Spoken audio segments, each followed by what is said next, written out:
So again, this would be another way if you're doing a section on Hamlet. This is be another exercise right here, lyrical exercise. Either them creating their own story. I'm just repeating this. I'm not sure if Jason was here. Repeating it, creating their own summary of Hamlet, but having to include at least words as possible in their summary, or creating their own story, but using this is according to I believe Oregon Shakespeare. These are the most important words in Hamlet. Can they create their own story using the most important words using Hamlet? And I mean, another way of another variation is I believe there's a Shakespeare app. There's this. I mean, you can go online and figure out most used words in a Hamlet or a certain play, and you can have students emulate their, create their own scenes or create their own stories, but having to use the most used words or the most unique words. Um, just different variations. Um, how familiar? Let me get off this. Now I'm going to do something similar. This is going to be another generic exercise for Shakespeare, but uh, something similar to using the ball game words. Um, I believe yesterday a student we were talking about how kids were saying that they can't connect to Shakespeare, but yet they use so many different sayings and different idioms that were created by different words that were created by Shakespeare. How familiar are you guys with like the list of words that were or terms that were created by Shakespeare? Well, swagger. I know you mentioned that, but I've taught a lesson with that. Green-eyed monster, eyeball. He Hmm. invented that word. Hmm. There's so many. I can't even think of Mhm. them all off the top of my head. What are some other ones? Heart on your sleeve is one of my favorites. Harmoniously, bedroom, disease, amazement, belied. There's a whole bunch. I asked this. I asked this. This is another like just a generic Shakespeare creative writing exercise. Is dealing with idioms that he wrote, and I'm going to give you an example. Unfortunately, I don't have the beat for this. I wrote this play called Spectacular Vernacular, and the exercise comes from one of the songs from Spectacular Vernacular. I You don't necessarily have to do this, but I was asked to do a scene from Julius Caesar, Act Three, Scene Two, when Caesar's being introduced, and I did an adaptation, but instead I started including Shakespeare's idioms Mhm. into them, telling the story of Shakespeare. So, and the premise of my spectacular vernacular was the student was reading the complete works of Shakespeare. Every time she turned to a book, every time she turned to a scene from the canon, it came to life. So all the students transformed into the characters. So she happened to go into Julius Caesar, and this scene came when she was being introduced. But they were describing there was a mixture of them describing Will and describing Julius Caesar. I just had to give you the disclaimer. I'm gonna read it out loud and I'll put it on the screen also. I wish I had the beat, but I'll try to do it in the fast way. And I have it the some of the quotes that I used, some of Shakespeare's quotes that were I was told were created by him. To break the ice, Will Shakes was the nicest. A heart full of gold and his old was priceless. When the poor hath cried, Shakespeare wept with humbleness and with bated breath. Thrice he was presented with the kingly crown, for his plays having a distinguished sound. Take it as you like it, or say what you will. He sharpens his quill with remarkable skill. A day in his shoes, they were hard to fulfill. Wait, who are we talking about? Caesar or Bill? His town sent them packing, as good luck would have it. In the heart of hearts, there was a method to his madness. Like, out, damn spot, out, I say. Yes, in the pickle, the bard went about his way. They thought that he would vanish into thin air. He didn't lie low. He fought for what was fair. He wasn't faint-hearted or easily scared. He gave light in darkness and comfort in despair and succeeded. But that's neither here nor there. I have some quotes from the character. Neither here nor there. Let me guess. Shakespeare. She brought life to art when it was dead as a doornail. Created more words and created more tales. Created many styles because in the mind's eye, too much of a good thing is a sorry sight. But those acting shrewish, he kills them with kindness because love is blind. Wait, love causes blindness? He even made terms like laughing stock and added suspense to leave his fans in shock. But here I am to speak what I do know. For goodness sakes, how good was Shakes? I definitely left that out. You don't see that. Sorry. We've come full circle. It's a foregone conclusion. The bard is not a foe. Give the devil his due, son. So that is, oh, I can't even edit that. No wonder this is PDF. So to this is another exercise that I do with students. It doesn't necessarily have to be in like, you know, added to a play. That's like, if I'm doing a writing curriculum, this is like the third month. Like that's like something after I get them practicing writing. But I would give them either a list of words or a list of, in this term, quotes, and they would have to come up with a story or come up with a couple of clever lines that, in while incorporating the saying or incorporating the words. With that being said, this will be our next exercise in 10. Do you have a question? Oh no. The next exercise in for like the next 10, 15 minutes. I would like you to create another. This one I want eight. I want 8 lines, and a mini either story or a mini verse. Would you like to try to incorporate the idioms or just try to incorporate some words from Hamlet? Giving y'all the option. What do y'all feel more comfortable with? Are we writing? Is it just our own thing on using the words from Yes. Hamlet? Yes. What about the words? Would we be using the ball game words? Yes. Okay. Oh, I don't even see. Oh, the share screen. I thought I was sharing screen now. See, I'm terrible with this. Okay. Yes, I was thinking either this or this.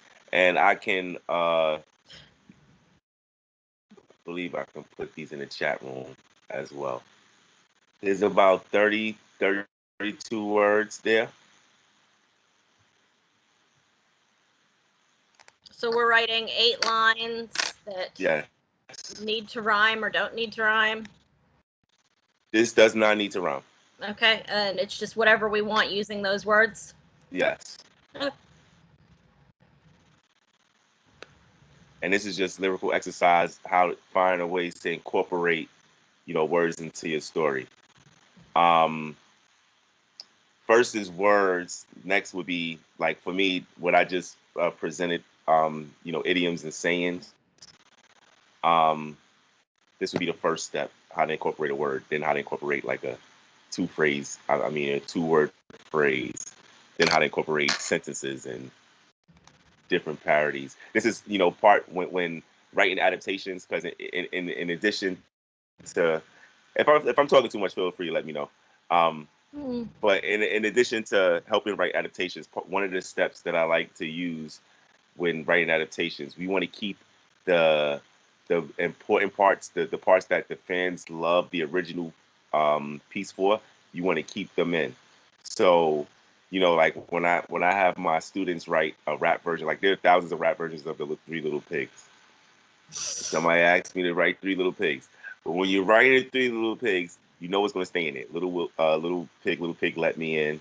Not by the hair of my chinny chin chin. So I huff and I puff. Like those sayings that refrain, those courses that get repeated. Those get added, and then we just add the same story. We know the same plot of the story, so then we just add our own style, our own, our culture to it, depending on where we're from, our region to it. Um, Same thing with with Othello. Same thing with different plays as well. So are we like writing this into a summary, or are we creating a completely different story, unrelated to Hamlet, just using these words? And about how many words would you suggest? Do we use all of them? Some of them? Is there a number you usually give kids? Unrelated. I want it unrelated, just a random story. This would be like another lyrical exercise, like how I did earlier, like when we first started. Um, 8 lines, at least 8 lines. So I would like if you can use at least 8 words. Okay. And about 10 minutes or so? Another 10, 15 minutes. Okay. Yes. And they don't have to rhyme necessarily, but if you want to make them rhyme, cool. That's there's always the option of rhyme. There's always that option. I would love it if you could do 4 couplets for 8 lines. That would be great. But now I just want you to just open your imagination.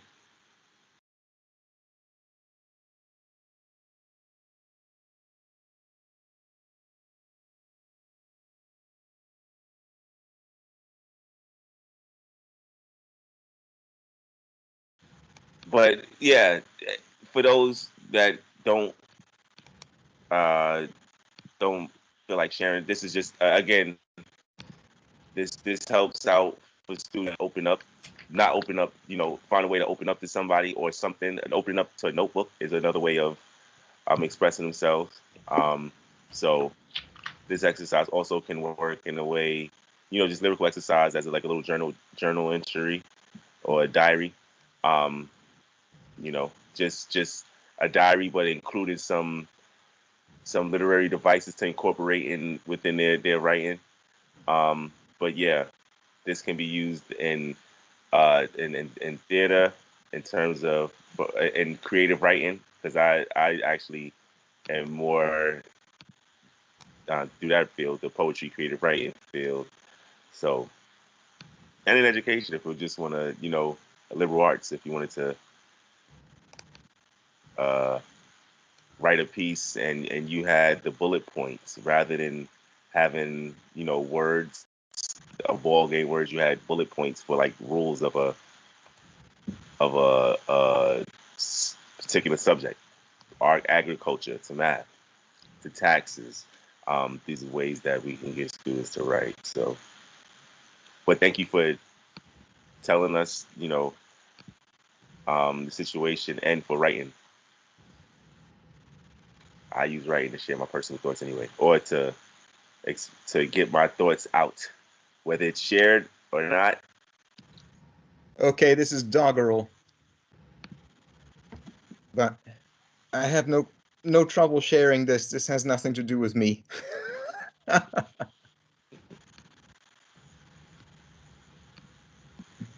This is a good exercise, Devon.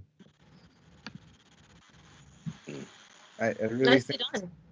I really think it's a good exercise to sink yourself either in the words or the forms, and maybe you can talk to us more about the benefits that you've discovered by asking students to write whatever they want, but put it in a certain box. 8 lines of iambic pentameter, rhyming, not rhyming, um, Mm-hmm. blank verse, or rhyming verse, um,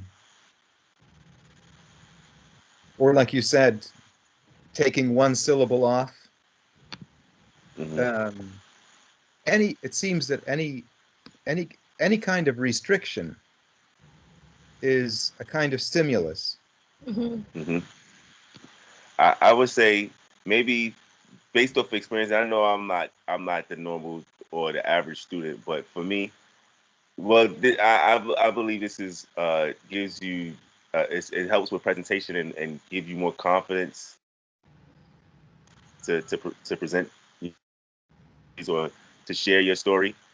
For me, um, even to this day, I have more comfort. I have a higher comfort level performing in front of hundreds, thousands of people. I can perform in front of 1,000 of people than do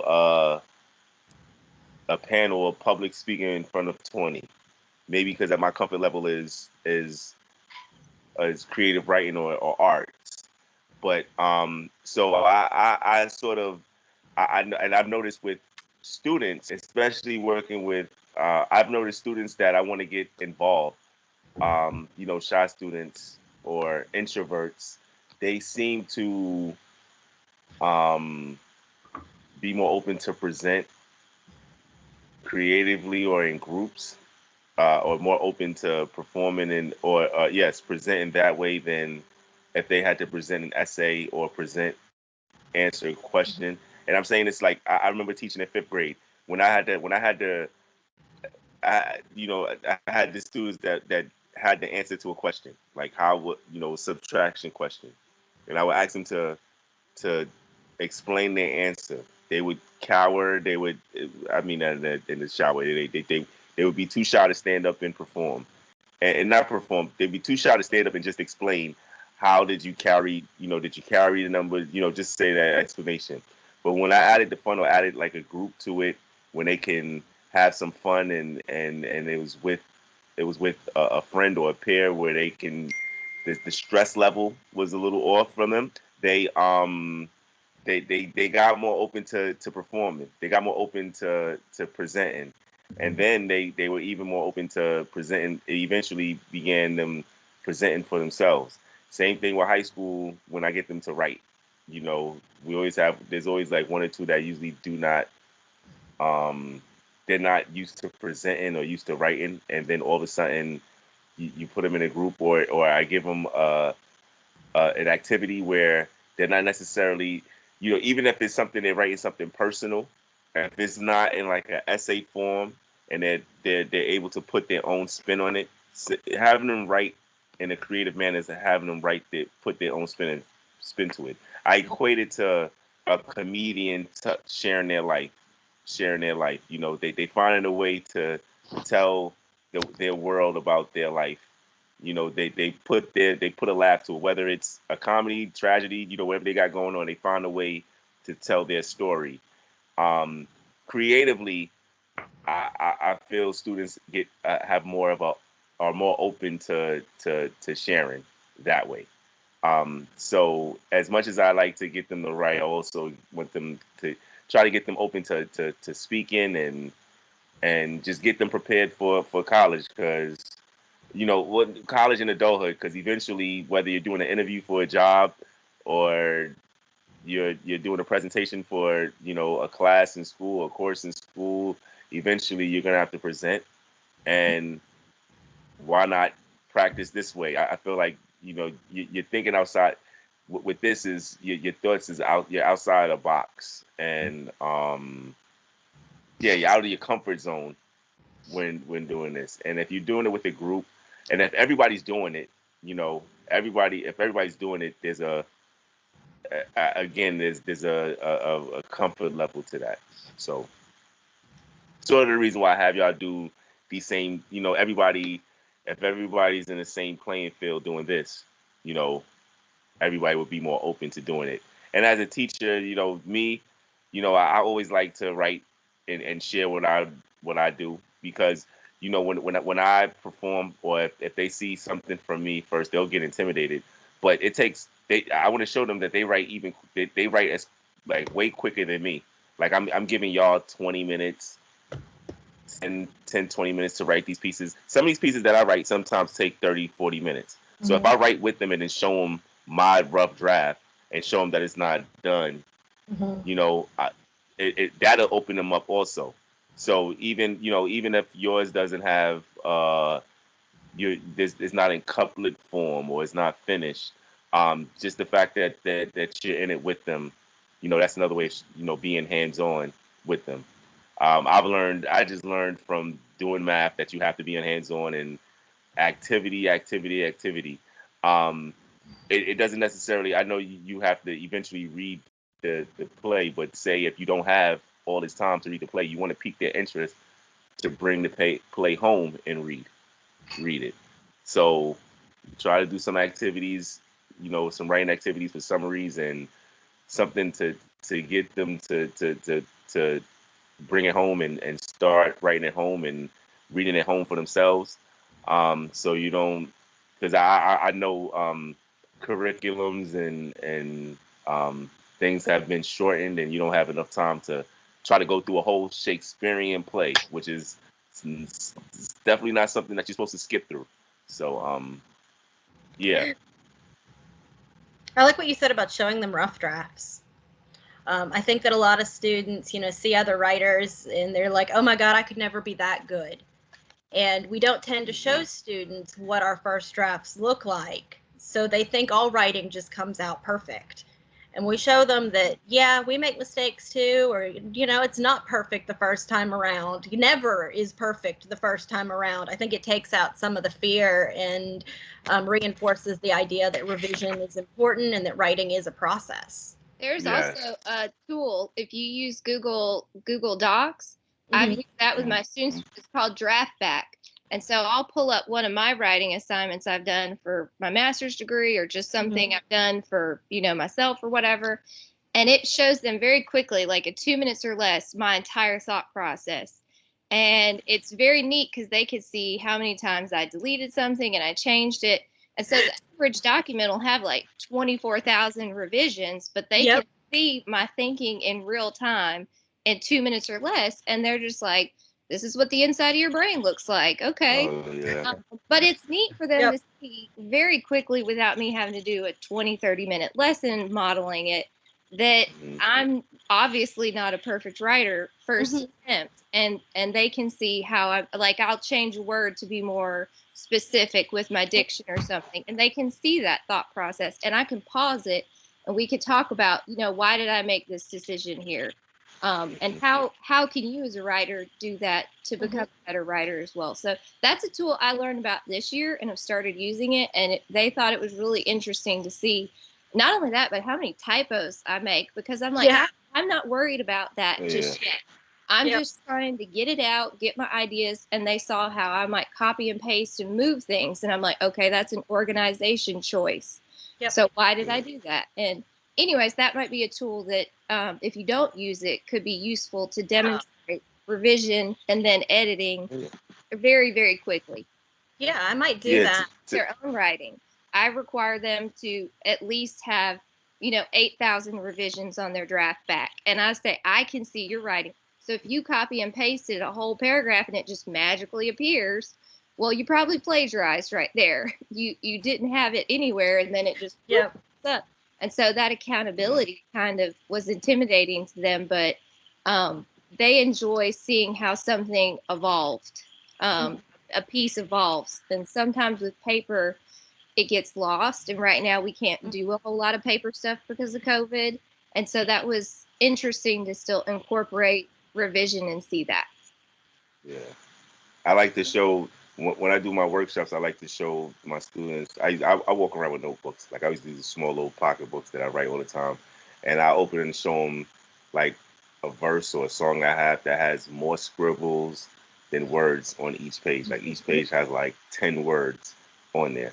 So and I let them know it's not, everything that comes out is not perfect. That's why when we first wrote, when I had y'all write in Sonnet 18, I was like, don't worry about the syllables, because that's the same thing when I like, once I break down the format of a Shakespearean sonnet as a teenager. I mean, not just as a teenager. A lot of people they immediately start trying to do the couplet and also trying to do, syllables immediately. Like every line has to, and then try to do it in succession when there's so many different ways that you can write it. Like I don't write it like that.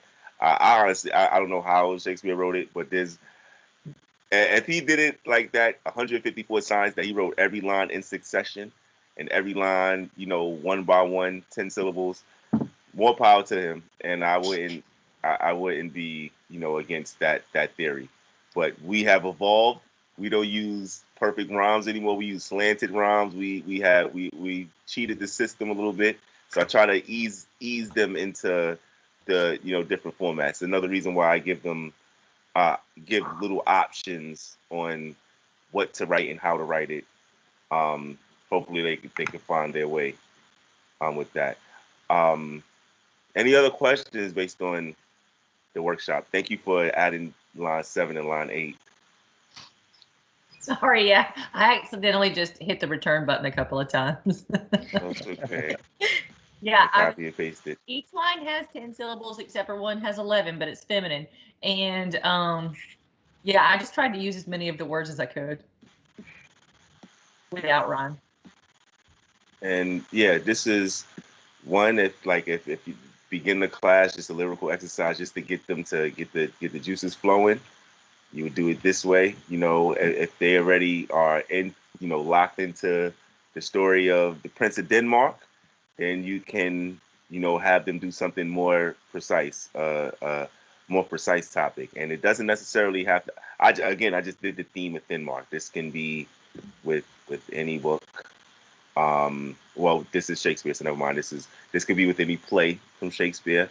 Um, I There's a lot of resources. I got these resources since I work with Oregon Shakespeare, and I work annually with Stratford Shakespeare. They have plenty of games and PDFs that is available for all teachers and students. And again, I like just like how Michael says, there are times where I would speak with a teacher, and once they tell me what they're doing or teaching, or they have a certain game, I always like to incorporate creative writing. I like to incorporate iambic pentameter if it's based on theater education, you know, a theater class. I'm definitely incorporating writing to show them another avenue in theater rather than just, you know, acting. And while they're writing, they're definitely directing, because you know you have to direct. You know, you're directing the scene for your students, your fellow students, and for the piece that you're writing. So and for English, this helps for writing. This is a way for me to incorporate creative writing into my work, um, creating rhymes and emulating other. You know, not every writer writes using rhyme, using meter. So if you know any other writer, if you know the themes and theories that they have, I would say try to incorporate that. You know, try to use their imagery and have them do it. I have this. So I bought this book. There's a red version, and there's a red version for adult writers and adult writers and Cool. children's writers. And this one is 20 great authors and 70 writing exercises. There's a blue one, and the red one is for adult writers. They have writers from Dr. Seuss, Maurice Sendak, A. Milne, I believe Winnie the Pooh. I never know how to pronounce that last name. J.K. Rowling, and then it talks about the different styles you know, different literary devices and different techniques that they use in their writing. Then you can incorporate their writing. You know, you can use exercises like, you know, use this style or this trait that this writer does. The way I like to flip my activities is, since I'm an MC, I like to incorporate rhyming. So if you're gonna write like Dr. Seuss, I love the students think Dr. Seuss is anybody can write like Dr. Seuss, where every line rhymes and the syllables, 8 syllables, 9 syllables. Try to make a comedic song or comedic verse, 30 lines in that same pattern. It's hard to do, you know. It's not that easy, but students have fun doing it. Have fun writing it, and it did. This is just because I do this with younger students, but they have other books like that, and I incorporate emceeing and flowing and different uh having to write like a somebody, but write it in a villanelle poem, you know, different uh poetic forms. So you know, if you have your, you know, you have your style. If you're a writer, you know, you have your favorite writers that you would like to share it with your group. This is a way to do it. um I'm glad y'all joined. I'm glad y'all were willing participants. Your students will be willing participants. Show them examples. You share your examples. Show your humbleness. You know, if you want them to recreate Romeo and Juliet, act like, you know, do a Romeo and Juliet. Act like you're Romeo and spit some sweet nothings to Juliet. Get your students to blush. It'll get them to open up. So just different ways of getting them involved and showing that Shakespeare is cool and Shakespeare is hip hop.